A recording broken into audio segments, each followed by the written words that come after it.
دو ځایه قرآن عظیم الشان کې د حضرت ابراہیم علیہ السلام په منقبت او وصف او تعریف کې خالق کائنات فرمائی ان ابراہیم لأواہ حلیم منیب.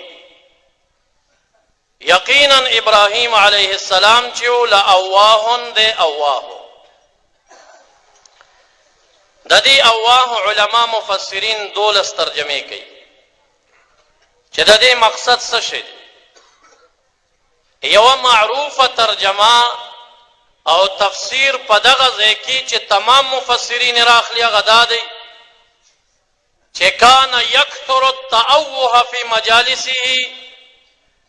د ابراهیم علیه السلام په مجلس کې با د مبارک د خلینا د اوه اوه اوه آوازونه پورته کېدل. خالق کائنات ته د ابراهیم خلیل الله علیه السلام دا آه دومره محبوب شول چې قرآن عظیم الشان تعریف وکړه ان ابراهیم لأواہ حلیم منیب. او اهل د سیر ابن کثیر رحمه الله البدایه کې د ابراهیم علیه السلام په حالاتو کې لیکي چې ابراهیم علیه السلام به د خولې نه آه خطه او د دې سینې نه به یو چنګېدلی آواز راته او هغې ته به یو خړپا جوړوه. هغه آواز به پشان د آواز د مرغه د وزرو وقد يسمع طنين قلبه میلا فی میل.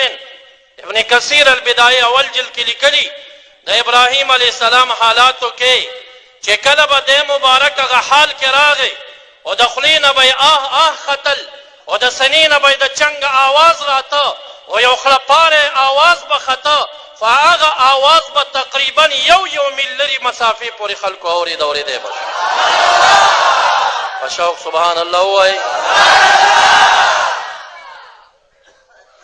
نن که د سیفینو په مجلس اعتراض کېږي هغې ملا او طالب ته وایم ستا به بیا د الله د عظیم پیغمبر ابراهیم خلیل الله په شان کې څه نظر وي. حضرت داود علیه السلام بچه کله زبور شریف تلاوت کو په هوا باندې مرغان به په وجد باندې راغلل د مستی د آواز د حضرت داود علیه السلام نه چې الله داسې یو عجیبه خنجره ورکړې وه آواز یې ورکړی و چې داسې مست آواز و غرونو به ورسره ثنا د الله ویله کاڼو بوټو به ورسره ثنا ویله. مورخین لیکي ان الانهار لتقف لسماع صوته چې کله به د مبارک د زبور شریف تلاوت شروع کا اوبه به په نهرونو کې شټاپ ودرېدې د مبارک آواز به یې اورېده. امام غزالی رحمه الله چې څومره مقرب او مقبول شخصیت دی تمام امت کې عرب او عجم کې مسلم شخصیت دی. احیاء علوم الدین دریم جلد کې په وجد باندې مستقل رساله لیکي څه د پاسه 100 صفحات په دې موضوع باندې لیکي او په هغې کې وایي وقد يحمل من مجلسه 400 جنازه. کله به داسې وشول چې د داود علیه السلام د یو صحبت نه به 800 جنازې د مړو روانې شوې. دا څه حال راته ورباندې ملا صاحب طالب صاحب دا چرته د شیخ الحدیث یا د شاهد علم شریعت په یوه اداره کې د چا د خولې نه ژړا اورېدلې ده تا تې اورېدلې تا تې اورېدلې چې نن د صوفیاو په مجلس کې د خولې نه د او د اوه جړا پورته کېږي آواز او فغان پورته کېږي ستا په خوله خندا راځي. افسوس ستا په حال. محمد مصطفی صلی الله علیه وسلم حالات د وجه د وسعت صدر نه چې دا مبارک سینه ډېره کوله وه دا لوی دریابونه به راتلل د ده په سینو کې به راجم شول رحمت مرکز. خو بیا هم انا سنلقي عليك قولا ثقيلا هغه مبارک په حق کې د بخاري شریف روایت دو قسمه دو الفاظو باندې مروي دي چې کله به وحی نازلېده ترجف بوادره د دویمې صفحې حدیث د امام بخاري اول جلد.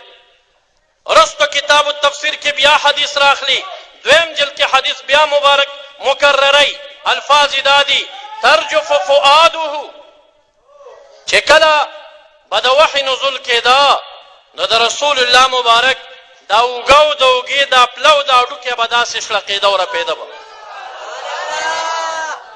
ای خندېدونکې انسانه که ته د رسول الله مبارک مجلس کې د وحی د نزول په ټیم باندې وې او بیا دا هم ورکې راځي وکانه یغطو مبارک باندې به چې وحی نازلېده د خولې نه به یې د غتیت آواز خطه. غتیت څه شی دی؟ کله چې سړی اوده شي او سینه یې قوي وي او د سینې نه یو آواز راخیږي مبارک د خولې نه به داسې آواز پورته کېده تا به بیا هغې آواز پورې هم خندلې ځکه چې رسول الله مبارک باندې خو هم یو حال په یو وخت کې راغلی دی. او دویم روایت کې راځي ترجف فؤاده فؤاد به یې رپېده. د فؤاد متعلق ابن کثیر رحم الله البدایه کې څلور قول راخلي. څلورم قول راخلي وایي عظم ناطی معظم د صدی صدی د سینې دا غټه ټوټه نه ده وایي دا به د رسول الله مبارک داسې شړپېده. دا د سینې شړپېدل تا د سیفیانو نه بغیر په بل دربار کې هم چېرته کتلي دي چې نن دې پورې مسکا او خندا کېږي. د رحمت للعالمین فؤاد به رپېده. په فؤاد کې یا باطن القلب دی یا عین د قلب دی یا عین قلب دی. څلورم قول دا راخلي چې فؤاد دا هغه ټوټه د غوښې ده چې کومه سینه کې بهر ته راوتې وي د رسول الله مبارک دغه ټوټه د غوښې به داسې شړقېده او پړپېده. زما معزز د انبیاو دغه حال دی